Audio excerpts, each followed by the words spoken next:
ตัดสินกระต่ายกันตอนแรกแล้ว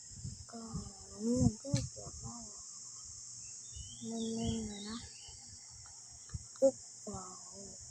ขอโทษเนี่ยมันตัดสินกระต่ายกัน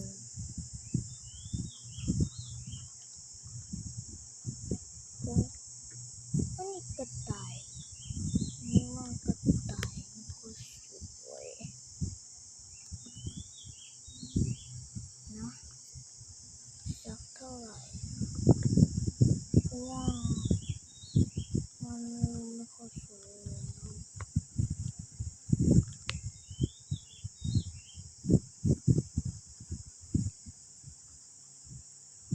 แล้วเราก็เหงาก่อน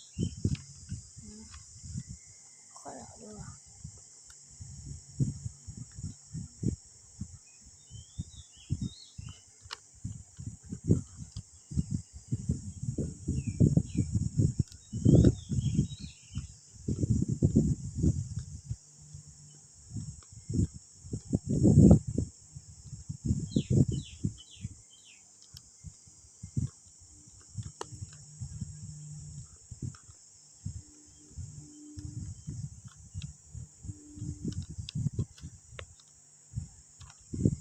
โอเค